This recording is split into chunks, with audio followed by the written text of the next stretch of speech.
Доор хэвлэгэн байхгүй. За бидний урилгыг хүлээж авч хүрэлцээрсэн баярлалаа. Монгол банк цагийн асуудлаар та бүхнээс шуурга хэвлэлийн уралдаанд ч мэдээлэл өгч байна. За энэ удаад банкны дахин хөрөнгөжүүлэлтийн тухай хуулийн төслийн талаар мэдээлэл өгнө. За та бүгдийн амрыг ирье. Өнөөдөр Монгол улсын банк санхүүгийн салбарт томоохон өөрчлөлт, шинжилэл явагдаж байгаа. Бид үүнийг банкны салбарын бүтцийн өөрчлөлт, шинжилэлт гэж ингэж нэрлэж байна. За энэ бол ер нь одоо сүүлийн 20-30 жилд одоо Монголын банк санхүүгийн салбарт хийгдэж байгаа томоохон тооцогдох ийм өөрчлөлт юм аа. Бид өөрчлөлтийг бол олон улсын валютын сантай өргөдгсөн санхүүжилтийн хөтөлбөрийн хүрээнд энэ одоо өөрчлөлтийг хийж хэрэгжүүлж эхэлж байгаа.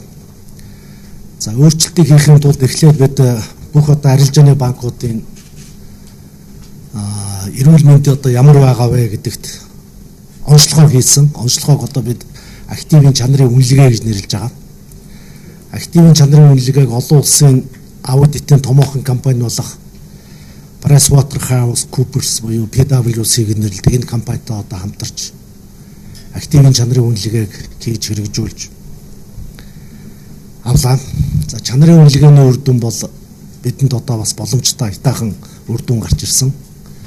Нийлбэр дүнгээр 511 тэрбум төгрөг буюу дотоодын нийт бүтээгдэхүүний 1.9% тэнцэх хэмжээний одоо өөрийн хөрөнгийн дутагдал та байна гэдэг одоо ийм онцлогоо тавигдж байгаа. Тэгэхээр бид бол энийг Монгол улсын банк санхүүгийн салбар бол ерөнхийдөө одоо тогтвортой ажиллах ийм боломжтой байна. Эрсдэл багтаа үр дүн гарч ирлээ гэж харж байгаа.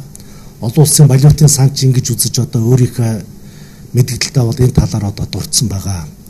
За ингээд дутагдж байгаа энэ хөрөнгийг одоо яаж нэмэгдүүлэх вэ гэдэг бизнес төлөвлөгөөг бүх арилжааны банкудаас бол бид авсан. Тэр бизнес төлөвлөгөөн дээр нь Монгол банк олон улсын валютын сантай хамтарч стресс тест хийгээд одоо энэ дутагдж байгаа хөрөнгийг 2018 онд одоо багтааж босгох, нэмэгдүүлэх ийм даалгаврыг бүх арилжааны банкудад бол өгсөн байгаа. Манай арилжааны банкуд бол маш идэвхтэй ажиллаж байна. Өнөөдөр банкны салбар бол 28 их найт төгрөгийн одоо активтэй байгаа. Энэ активтэй одоо харьцуулахад 511 гэдэг бол харьцангуй их тоо биш. Бид 2018 онд багтаагаад манай арилжааны банкуд энэ дутагдж байгаа хөрөнгө мөнгийг бол босгох бүрэн бололцоотой гэж одоо ингэж үзэж байна. Тэгэхээр энэ чиглэлээр манай банкуд бол ажиллаж байгаа. Манай банкны систем бол бүхэлдээ бол эрсдэлгүй байна. 18 онд багтааж дутагдж байгаа өөрийн хөрөнгийг одоо нэмэгдүүлэх, босгох ийм алхмууд бол хийгднэ. За бид олон улсын валютын сангаас одоо зөвлөсний дагуу дахин хөрөнгөжүүлэлтийн тухай хуулийн төслийг одоо боловсруулж энэ дээр бол засгийн газар Монгол банк хамтарч ажилласан. Тэгээд энэ хуулийнхаа төслийг засгийн газраас улсын хурлд өргөн барьлаа. Өнөөдөр улсын хурлын чуулган дээр дахин хөрөнгөжүүлэлтийн тухай хуулийн төслийг бол одоо амжилттай хэлэлцэж хэлэлцэх эсэх асуудлыг нь бол шийдлээ. Одоо ингээд дараа 7 хоногоос улсын хурл дахь намын бүлгүүд болоод эдийн засгийн байнгын хороо, төсвийн байнгын хороон дээр хэлэлцээд анхны хэлэлцүүлгүүдийг хийгээд явнаа. За энэ хууль бол ихээхэн чухал ач холбогдолтой хууль. Энэ хууль бол банкны салбарт одоо хийгдэж байгаа энэ бүтцийн өөрчлөлтийн энэ алхмыг бол иж өрн болгох, гүйцэд болгох, банкийг хүчтэй болгох одоо ийм хууль юм аа. Ер нь бидний баримталж байгаа одоо байр суурь бол банк эрүүл байх юм бол санхүүгийн салбар эрүүл байна. Санхүүгийн салбар эрүүл байх юм бол эдийн засаг эрүүлжиж хүчтэй болно. Эдийн засаг эрүүлжиж хүчтэй болох юм бол нийгэм бүхэлдээ одоо эрүүл одоо ийм нийгэм бүрднэ гэдэг ийм ойлголтоор бид энэ банкны салбарын бүтцийн өөрчлөлтийг бол хийж байгаа. За тэгэхээр энэ дахин хөрөнгөжүүлэлтийн тухай хууль бол банкны салбарыг хүчтэй болгох, банкны салбарыг эрүүл болгох, санхүүгийн салбарыг эрүүлжүүлэх чиглэсэн хууль. Татвар төлөгчдийн мөнгийг бол хадгалан эзэмшигчдийн мөнгийг бол бид нар баталгаатай одоо ямар нэгэн эрсдэлд оруулахгүй байх ийм урьдчилсан хамгаалтуудыг бид энэ дахин хөрөнгөжүүлэлтийн тухай хуулиар хийж чадлаа гэж одоо ингэж үзэж байгаа. За нөгөө талаар энэ дахин хөрөнгөжүүлэлтийн тухай хууль гарах юм бол санхүүгийн салбарын тогтвортой байдлыг хадгалах, элдв доргоо донслохоо одоо хямралаас бол бүрэн сэргийлж чадах ийм одоо хууль юм аа. Тэгэхээр бид бол цаашдаа бүх банкны салбараа энэ хууль батлагдсан гарснаар олон улсын стандарт жишгийн дагуу үйл ажиллагаа явуулах, банкны салбар тогтвортой байх, санхүүгийн салбар тогтвортой байх, хадгаламж одоо эзэмшигчдийн мөнгийг баталгаатах, хадгалах, хамгаалах, өөрийнхөө одоо хадгалуулсан хөрөнгө мөнгөнд манай Монгол улсын иргэд санаа зовхгүй байх. Тэгээд цаашдаа бол банкны салбар эрүүлж одоо ийм орчин нөхцөлийг бүрдүүлж чадах хуулийн төслийг улсын хурлд барилаа гэж бодож байна. Өнөөдөр хэлэлцүүлэг бол амжилттай явагдсан. Тэгээд энэ хууль одоо цаашдаа хэлэлцэгдээд энэ 6 дугаар сарда батлагдаад гарах юм бол бид бас энэ олон улсын валютын сантаа хамтран хэрэгжүүлж байгаа өргөтгсөн санхүүжилтийн хөтөлбөрийн нэг үндсэн нөхцөлийг одоо бид бас ингээ хангаж чадах, цаашдаа хөтөлбөр амжилттай одоо хэрэгжих ийм үндсэн нөхцөл бүрднэ гэж үзэж байгаамаа. Ингээд өнөөдрийн манай хэвлэлийн хурлд хүрэлцэн ирсэн та бүгдэд баярлалаа. Энд манай улсын хурлын гишүүн саяны одоо улсын хурлын чуулганы хэлэлцүүлэгт бол нэлээд одоо чухал байр суурь илэрхийлж ингэж оролцсон улаан сайд улаан гишүүн одоо ингээд сууж байна. Манай холбогд газрын дарга нар байж байна. Ингээд улаан сайдыг бий хэлнэ үү гэж одоо урьж байна.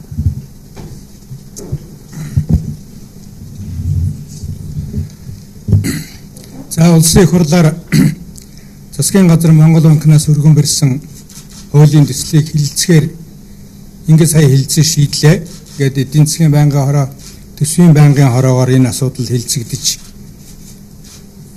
батлахад одоо бэлтгэл нь хангагдаж дараагийн хэлэлцүүлэгт орох юм аа. Тэгэхээр энэ хууль бол өөрөө их ач холбогдолтой хууль гэж их хурлын гишүүд бид үзэж байна. Яагаад гэвэл банкны салбарт хийгдэх энэ бүтцийн өөрчлөлтөл өөрөө иж өрн маш том зорилтыг өөртөө агуулсан ийм томоохон ажил байгаа. Баяр цаахан ерөнхийлөг сая зохон тэмдэглэлээ. Ер нь сүүлийн 30 жилд Монголд одоо хийгдээгүй ийм хэмжээний одоо өөрчлөлт хийгдэх гэж байна гэж. Тэгэхээр энэ одоо том өөрчлөлтийг хийхэд нийгэмд итгэл үнэмшилтэй байх, банк санхүүгийн системийн тогтвортой байдлыг хадгалж үлдэх. Банк бол хамгийн гол нь харилцагч болоод хувь нийлүүлэгчдийн итгэлцэл дээр одоо үйл ажиллагаа явуулдаг. Тийм учраас хоёр талын итгэлцлийг бэхжүүлэхэд ийм чухал мессеж болсон ийм хуулиа гэж ингэж одоо үзэж байна. За ингэдгийн учир бол банкны системийн бүтцийн өөрчлөлтөөс хадгаламж эзэмшигч болон харилцагчдад ямар нэгэн эрсдэл үүсгэхгүй байх нөхцөлийг бүрдүүлэх. Эрсдэл үүсэхээр байвал хадгаламж эзэмшигчид харилцагчдад ачаалал очихгүй байх. Энэ нөхцөл болцоог урьдчилан одоо бүрдүүлсэн ийм хууль юм аа. За ингэдгийн учир бол одоо хадгаламж эзэмшигч харилцагчдын итгэл үнэмшил тогтвортой байх. Ингэснээрээ одоо энэ банкуд маань бүтцийнхээ өөрчлөлтийн бодлогыг хэрэгжүүлэх тогтвортой энэ нөхцөл болцоог бүрдүүлэхэд чухал ач холбогдолтой гэж ингэж үзэж байгаа. Ийм одоо хууль болгож гарах талаар их хурлын байнгын хороод бол дараагийн хэлэлцүүлгүүдээр бол онцгой анхаарна гэж. За ер нь хэрвээ банкудад одоо үүсэж байгаа энэ ачааллыг даван туулах одоо энэ үйл явц бол хэд хэдэн үе шатаар явагдах юм аа гэж ингэж хуулийн төслөөс үл гишүүд ойлгож байгаа. Юуны өмнө бол банкуд өөрсдөө ачааныхаа хөндийг үүрээд энэ одоо хөрөнгийнхөө дутагдлыг нөхөөд өнөөгийн байгаа одоо эдийн засгийн санхүүгийн байдлыг илааршуулах үүргээ өөрсдөө тэргүүн ээлжинд хариуцах ёстой. Энэ бол бүтцийн өөрчлөлтийн эхний үе шатанд хийгдэх ажил. За дараагийн үе шат нь бол магадгүй энэ одоо 18 он дуусаад одоо 90 он гарахад одоо эхлэх байх. За энэ үед хэрвээ банкуд өөрсдөө хөрөнгийнхөө дутагдлыг нөхөж чадахгүй бол өөр одоо сонирхож байгаа хөрөнгө оруулагчдыг татан оролцуулах замаар энэ одоо асуудлыг харилцагчдад ачаалал очихгүйгээр шийдэх ийм одоо хоёр дахь үе шат бол хэрэгжинэ гэж үзэж байгаа. За энэ хоёр дахь үе шат хэрэгжих явцад мөн одоо ингээд асуудал бүр үнэхээр анхаарал татсан байдал үүсвэл яах вэ? Төр энийг оролцож зохицуулах. Ингэхдээ төр харилцагч болоод хадгаламж эзэмшигчдэр ачаалал очихгүй байхаар зохицуулж байх энэ механизмыг бас энэ хуулинд хийж өгсөн ийм одоо бүтэц бүрэлдэхүүнтэй хууль байгаа. Тэгэхээр энэ байдлаас үзэхэд бол ер нь харилцагчд болоод хадгаламж эзэмшигчдээр бол ямар нэгэн санхүүгийн эрсдэл үүсэхгүй, нэмэгдэл ачаалал очихгүй гэсэн ийм итгэл үнэмшил бол төрж байгаа. За харилцагчид итгэл үнэмшилтэй байна гэдэг бол банкны салбар маань, банкуд маань өөрсдөө тогтвортой ажиллах маш чухал нөхцөл энд бүрднэ гэж ингэж одоо бас үзэж байгаа. Ийм учраас өнөөдрийн энэ хууль бол харилцагч, хадгаламж эзэмшигчтэй хамгаалсан, за банкуудын үүрэг хариуцлагыг өндөржүүлсэн, за түүнийг төрийн хяналтанд байлгаж үр дүнд хүргэх механизмуудыг өөртөө агуулсан ийм хууль одоолийн төсөл орж ирлээ. Энийг одоо хэлцэх нь зүйтэй юм аа. Ингээд одоо богино хугацаанд шийдэх ёстой гэсэн байр суурьтай өнөөдөр их хурлын одоо хэлцүүлэг явууллаа. За баярлалаа.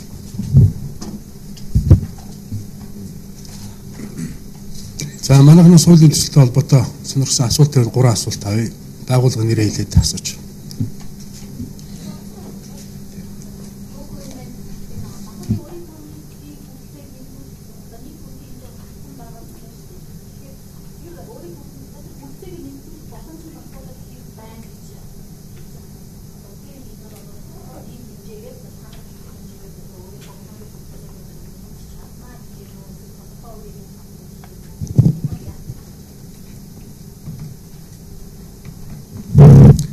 За тэгэхээр өөрийн хөрөнгөд дутагдсан банкудад 2018 онд багтааж өөрийн хөрөнгийнхаа хэмжээг нэмэгдүүлэх ийм даалгаврыг Монгол банкнаас бол өгсөн. За энэ дагуу манай арилжааны банкуд бол одоо маш идэвхтэй үйл ажиллагаагаа явуулаад эхэллээ. Зарим банкуд дөрмийнхаа сангийн хэмжээг одоо өнөөдөр бол дөрмийн сангийн доод хэмжээ 50 тэрбум төгрөг байгаа. Дөрмийн сангийнхаа хэмжээг нэмэгдүүлэх одоо ийм ажил санаачлага тавьж зарим банкуд орж ирж байна. Ер нь банк болгон л ажиллаж байна. Тэгэхээр өөрийн хөрөнгийнхаа хэмжээг нэмэгдүүлэх маш олон одоо бололцоо бий. Тухайлбал зарим банкуудын хувьцаа эзэмшигчд бол нэг хүн байна. Зарим тохиолдолд одоо хоёр ч одоо хүн байж байдаг. Зарим нь хувьцаа эзэмшигчдэр нь 100 тонны одоо аж ахуй нэгж компани байдаг. Тэгэхээр бусад одоо хөрөнгө оруулагчдыг татаж хөрөнгө одоо хувьцаа эзэмшигчдийнхаа тоог нэмэгдүүлэх замаар одоо дөрмийн цанг нэмэгдүүлэх ийм боломж бололцоо бол байгаа. Чанаргүй зээлийнхаа одоо хэмжээг багасгах чиглэлээр одоо идэвхтэй үйл ажиллагаа явуулж бас одоо энэ холбогдох харьцаануудаа ханган биелүүлэх ийм боломж бол байгаа. Ер нь бид ингээд 2018 оны 12 дугаар сарын 31-нд хүртэл хугацаа өгсөн. Энэ хугацаанд манай арилжааны банкуд одоо идэвхтэй ажиллаж өөрийн хөрөнгийнхаа хэмжээг хангаж чаднаа гэж одоо бид үзэж байгаа. Хэрвээ бидний өгсөн даалгаврыг манай арилжааны банкуд ханган биелүүлчих юм бол энэ одоо 6 сарын хугацаанд 12 дугаар сарын 31 хүртэл ханган биелүүлчих юм бол өнөөдөр улсын хурлаар хэлэлцэгдэж байгаа дахин хөрөнгөжүүлэлтийн тухай хуулийг бол одоо хэрэглэх энэ хуулийн үйлчлэлийг одоо ашиглах ийм шаардлага бол үүсэхгүй юм.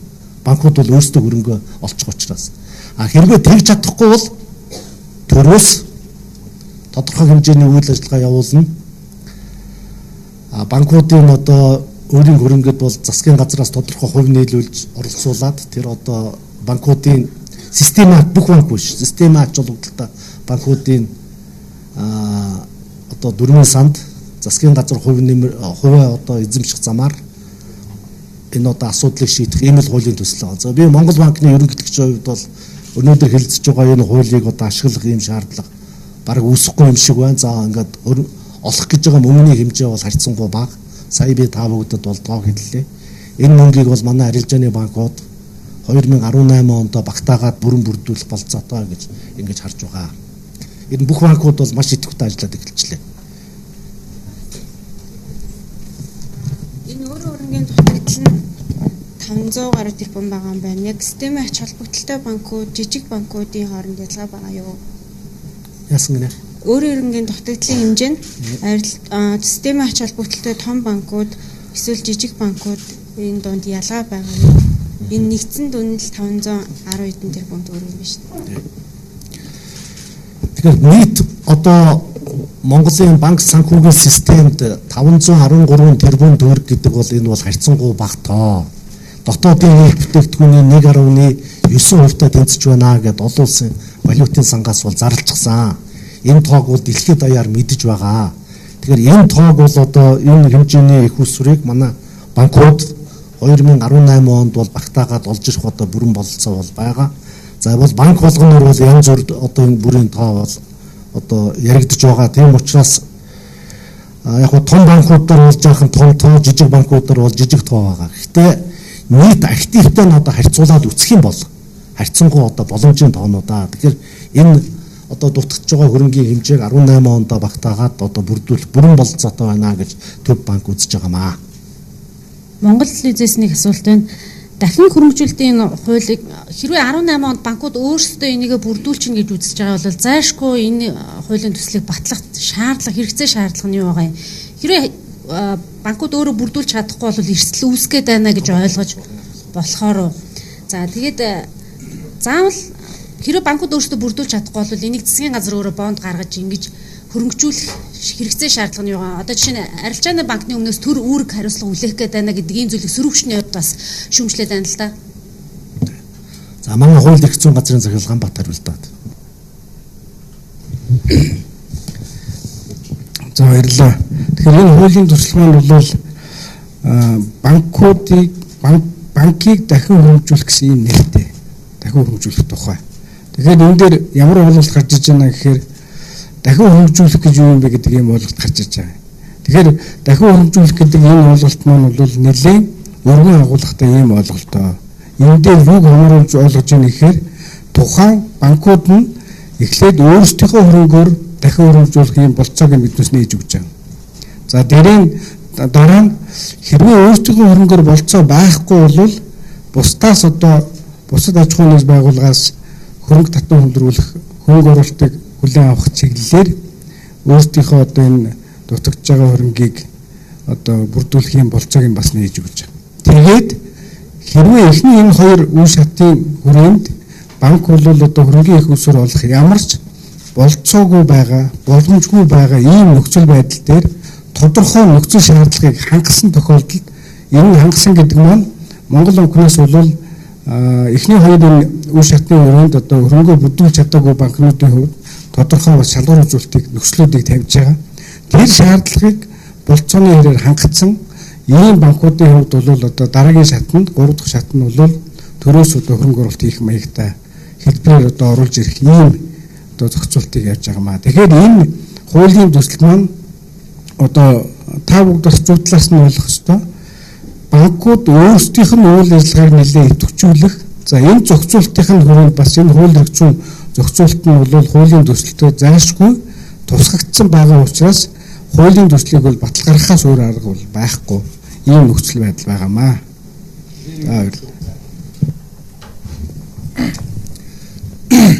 Тэгэхээр харилцагч хадгаламж эзэмшигчдийн банкнд итгэх итгэл бол одоо маш эмзэг асуудал юм л да. Тийм ээ. Бид бол одоо их хурл Монгол банкнд засгийн газартаа итгэж байна. Энэ хууль санаачлагчид бол ямар ч байсан одоо ийм механизм бий болгоё.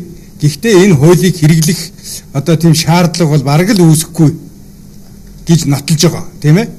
Тий. А гэхдээ харилцагчид бол бас л нэг жоохон итгэл үнэмшил одоо төрж ихгүй. Нөгөө нэг канон дээр нэг лавлаа ташгидны хүний тухай гардаг да тийм ээ. Эрсдэлгүй нь үнэхээр үнэн бидтэй гэд. За эрсдэлгүй нь үнэн юм байж. Хэрвээ эрсдэл гарчвал яах вэ гэж хүн асууна шүү дээ. Тийм ээ. А хэрвээ одоо энэ бүх 3 арга замыг хэрэглээд эрсдэл гарчвал яах вэ? А тэгвэл харилцагчид болоод хадгаламж эзэмшигчдээр ачаалал очихгүй нэ. Төр энийг зохицуулах хариуцлагыг өөр дээрээ авч байгаа юм байна. Тийм учраас та нар маань одоо лавлж асуугаад тэгээ баттай итгэлтэй болоорой гэдгийг л одоо нийгэмд одоо мессеж болгож өгч байгаа. Ийм л одоо гал хамгаалагчийн шинжтэй хууль байгаа юм аа гэдгийг одоо бас одоо энд ойлгох зүйтэй байх.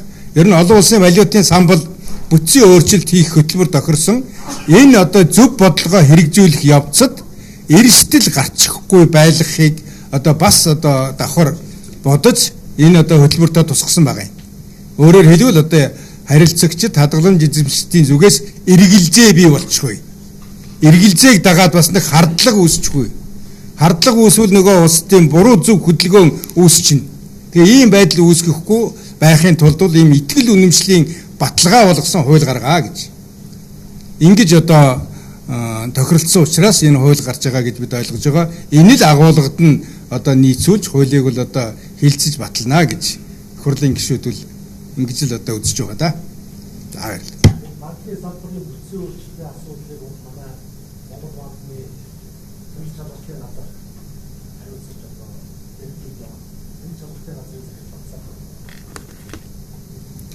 Тэгээд би та бүхэнд нэмээд сая бол их зүйлийг бол тодорхой хэллээ. Тэгээд би нэмээд зүйл нөхөд бол за Монгол улсын эдийн засгт бол тулгараад байгаа хамгийн том хүндрэл бол өрийн тогтвортой байдал байгаа.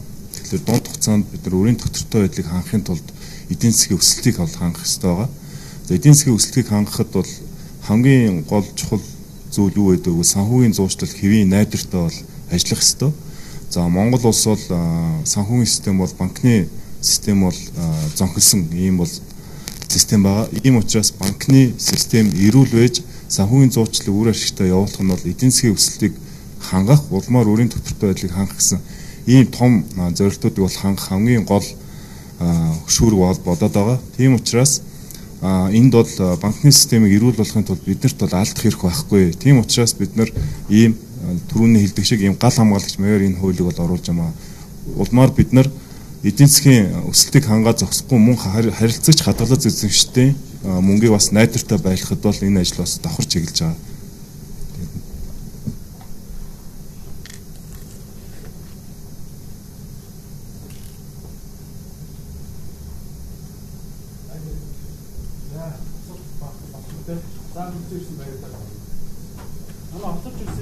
Манай Facebook пэйж дээр лайв хийсэн ба хүмүүс мэдээ